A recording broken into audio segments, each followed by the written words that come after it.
भगवान का नाम हर कठिन परिस्थिति में हमें रास्ता दिखाता है। लेकिन बहुत से लोग भगवान की पूजा, आराधना, व्रत, मंदिर जाना, पाठ करके भगवान को जगाते हैं। और फिर शुरू होते हैं सवाल। हे भगवान, मेरे साथ ऐसा क्यों हो रहा है? मेरे जीवन में ही इतना दुख क्यों? मैं कैसे सामना करूं? मुझे इतना कष्ट क्यों भोगना पड़ रहा है? मैं क्या करूं? मुझे सहायता करो, कोई रास्ता दिखाओ। मैं आपसे 3 सवाल करता हूं। पहला, मंदिर जाने की कोशिश करने से पहले क्या आपने जीवन में उतनी कोशिश की जितनी उस समस्या को दूर करने के लिए जरूरी थी? दूसरा, भगवान को जगाने से पहले क्या आपने स्वयं को जगाया, आलस्य त्यागा? तीसरा, भगवान से पूछने से पहले क्या आपने खुद से पूछा कि मैं इतना असफल क्यों हो रहा हूं? अगर नहीं किया तो पहले ये करो, तब सब सवालों के जवाब मिलेंगे, सब विपदाओं से मुक्ति मिलेगी। कहीं और नहीं, अपने भीतर देखो, स्वयं को जगाने का प्रयास करो। तुम अवश्य सफल होगे, क्योंकि ये परमात्मा, ये परमेश्वर, ये परब्रह्म तुम्हारे भीतर ही विद्यमान है। राधा राधा। संसार में एक भ्रांत धारणा है कि सब कुछ भाग्य से मिलता है, लेकिन प्रारब्ध सब के लिए समान नहीं होता। वो व्यक्ति की आकांक्षा, वासना, स्वभाव और वो उसके साथ क्या करता है, इस पर निर्भर करता है। उदाहरण दूं, दो व्यक्तियों को एक एक मिट्टी का ढेला दिया। एक व्यक्ति छोटे छोटे टुकड़े बनाकर राहगीरों पर फेंकेगा, हंसी मजाक करेगा, उनके कपड़े गंदे करेगा, यही उसका आनंद। दूसरा व्यक्ति उसी ढेले से अपने लिए एक छप्पर बनाएगा, जो उसे धूप बारिश से बचाएगा। ये अनुभूति बदलना सीखो। प्रेम में भी ये अनुभूति अत्यंत महत्वपूर्ण है। चाहे मित्र हो, माता पिता, भाई बहन या पत्नी, यही अनुभूति तुम्हारा भाग्य निर्धारित करती है। आओ, प्रेम की इस अनुभूति के साथ कहें, राधा राधा। मनुष्य की तरह तरह की अनुभूतियां होती हैं, पर वो वही करता है जो आज तक करता आया है, और यही उसकी सबसे बड़ी भूल है। एक ग्वाला बचपन से सिर्फ गाय चराता और दूध निकालता है, जीवन भर सिर्फ दूध ही पाता है। पर जब वो दूध मोदक के हाथ लगता है, तो वो उससे मालपुआ, मक्खन, मिठाई, घी बनाकर कुछ बड़ा पा लेता है। इसीलिए याद रखो, यदि तुम वही करोगे जो हमेशा से करते आए हो, तो वही पाओगे जो आज तक पाते आए हो। कुछ नया करने की कोशिश करो, स्वयं को बदलो। अगर तुम ऐसा कुछ करोगे जो पहले किसी ने नहीं किया, तो तुम ऐसा कुछ पाओगे जो पहले किसी को नहीं मिला। नए विचारों को अपने भीतर जगाओ, क्योंकि विचार ही सत्य बनकर तुम्हारे जीवन में आते हैं। राधा राधा। समुद्र मंथन से असंख्य रत्न, विष और अमृत निकले। ठीक उसी तरह हमारे भीतर भी एक विशाल सागर है, जिसे हम मन कहते हैं।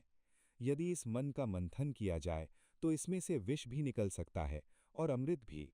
तुम्हारी जिह्वा विष भी उगल सकती है और अमृत भी।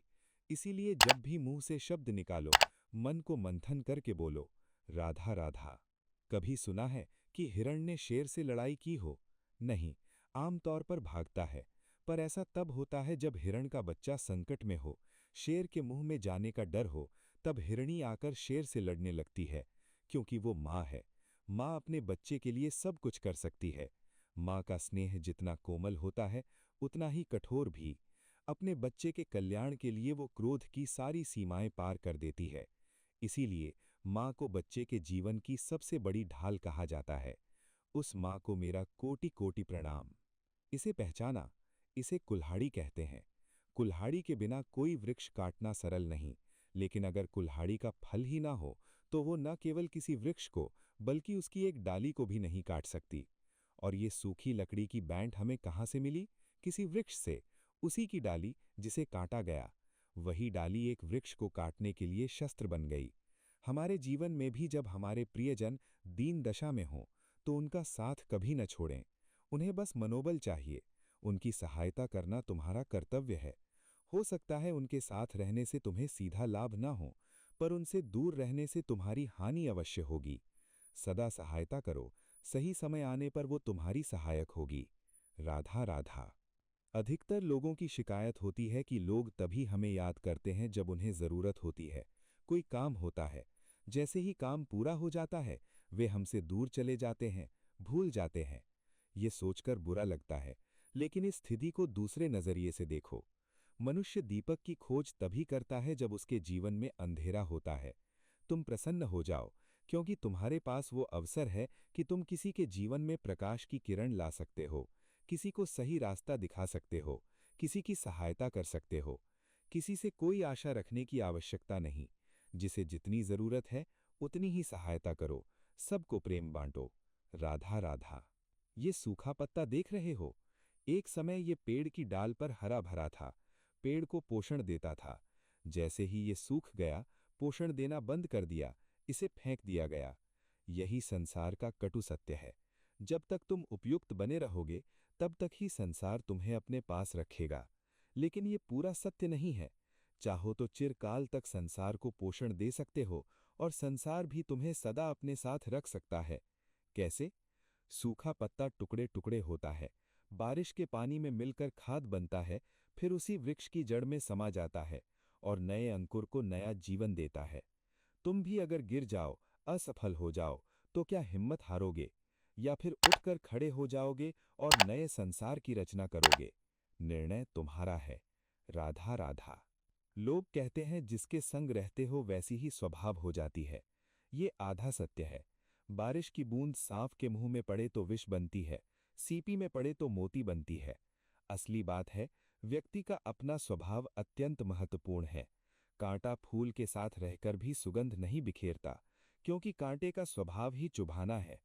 इसीलिए पहले अपने मन की भावना बदलना सीखो, तभी संगति का प्रभाव बदलेगा। तब तुम्हारा संसार शांति से भर जाएगा। राधा राधा। प्रतिज्ञा।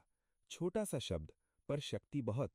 जो प्रतिज्ञा पालन करता है, संसार उसका सम्मान करता है। लेकिन सवाल, क्या हर स्थिति में प्रतिज्ञा पर अडिग रहना चाहिए?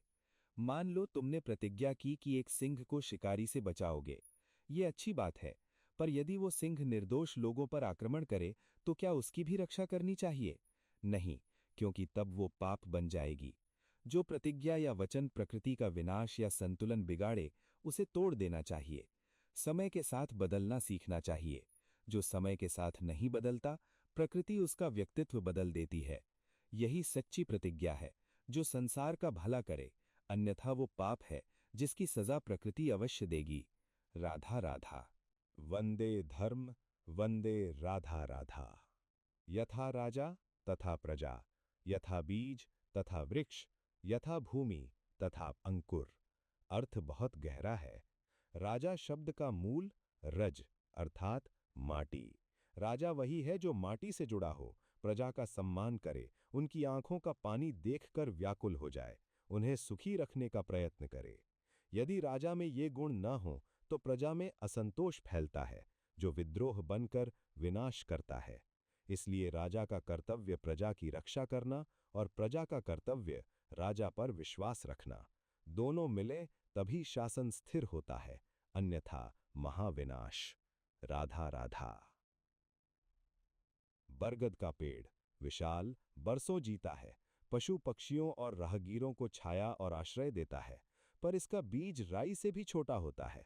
वो बीज मिट्टी में अपना खोल तोड़कर अंकुरित होता है, फिर धीरे धीरे विशाल बरगद बनता है। सफलता पाने के लिए छोटे छोटे कदमों से चलना शुरू करो।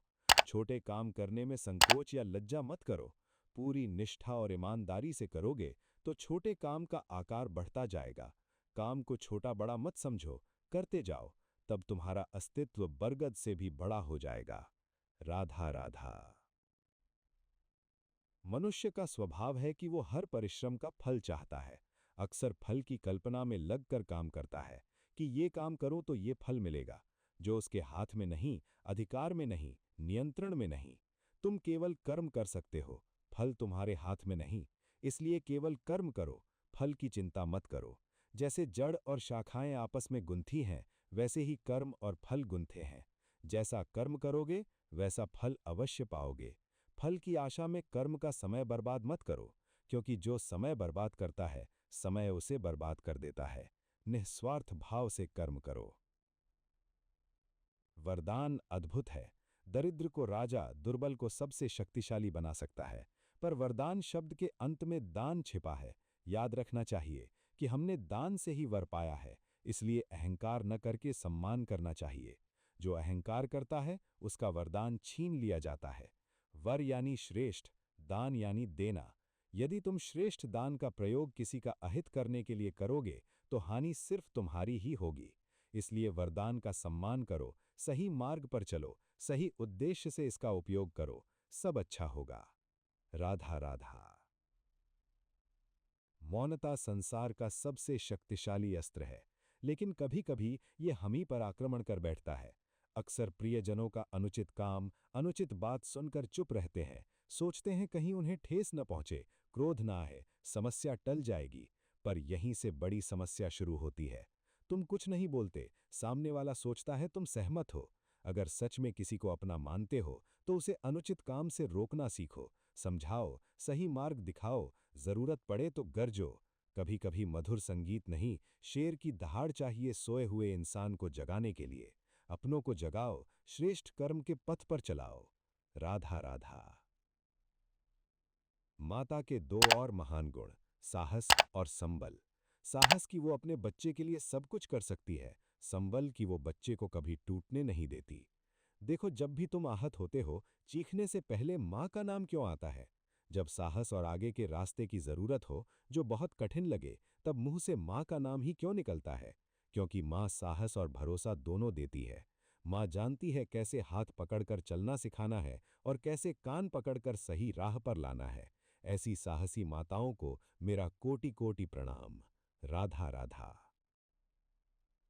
बसंत आने पर कोयल की कूक मन को भाती है। एक और पक्षी है तोता, हरा शरीर, लाल चोंच, मीठी बोली, घर आंगन में रहता है। पर कोयल जंगल में स्वतंत्र और तोता अक्सर पिंजरे में बंद। क्यों? क्योंकि कोयल अपनी भाषा बोलती है, तोता दूसरे के सिखाए शब्द। जो अपने विचारों में दृढ़, अपनी आत्मा की सुनते हैं, वो स्वतंत्र रहते हैं। जो दूसरों की बोली बोलते हैं, आत्ममंथन नहीं करते, वो बंद रहते हैं, कभी पिंजरे में, कभी धारणाओं में। तुम क्या बनना चाहते हो, कोयल या तोता? निर्णय तुम्हारा। राधा राधा। सभी रिश्तों की नींव अटूट विश्वास है। विश्वास किस पर किया जाए? रस्सी 3 धागों से गूंथ कर बनती है। विश्वास के साथ भी ऐसा ही है। जो व्यक्ति तुम्हारे जीवन की इन 3 डोरियों को जानता है: 1. तुम्हारी हंसी के पीछे छिपा तुम्हारा दुख। 2. तुम्हारे क्रोध के पीछे छिपा तुम्हारा प्रेम। 3. तुम्हारे मौन के पीछे छिपा तुम्हारा अग्नि सा शब्द और तुम्हारी लाचारी। उसी के साथ विश्वास के बंधन में बंधो तो जीवन की बड़ी बड़ी बाधाएं पार कर सकोगे। राधा राधा। सब चाहते हैं सफलता के आकाश में उड़ान का नाम, इतिहास में स्मरणीय होने की पहचान। लेकिन सबका नाम इतिहास में नहीं लिखा जाता। कुछ लोग नाम कमाकर भी अनामी रह जाते हैं, क्योंकि वो धरती से रिश्ता तोड़ देते हैं, भूल जाते हैं कि उड़ान के अंत में धरती ही विश्राम देती है। जो वाहवाही और प्रशंसा करते हैं, वो धरती पर ही रहते हैं और धरती के लोग ही इतिहास रचते हैं। इसलिए सफलता के आकाश में जरूर उड़ो, पर उनसे अलग मत हो जाना जो तुम्हारी सफलता की जड़ है। तभी इतिहास में तुम्हारा नाम होगा और भविष्य में तुम प्रसन्न रहोगे। राधा राधा। माँ जब खीर बनाती है तो उसमें चावल, दूध मीठा लगता है। आंच पर बहुत देर तक पकने पर आनंद रूपी खीर बनती है। जीवन के आनंद के लिए भी चाहिए विचारों की शुद्धता, दूध के समान, प्रेम की मिठास और आत्मा का प्रयास एवं परिश्रम की आँच। ये तीनों मिलाओ, तभी जीवन में आनंद प्राप्त करोगे। राधा राधा। भगवान का नाम हर कठिन परिस्थिति में हमें रास्ता दिखाता है। पर मंदिर जाना, पूजा पाठ, भगवान को जगाने के बाद जब सवाल उठे, मुझे इतना दुख क्यों? तो पहले अपने आप से ये 3 सवाल करो। क्या तुमने पर्याप्त कोशिश की? क्या स्वयं को जगाया? क्या खुद से पूछा कि मैं सफल क्यों हो रहा हूं? तब उत्तर मिलेंगे। अपने भीतर झांको, परमात्मा तुम्हारे भीतर ही है। राधा राधा।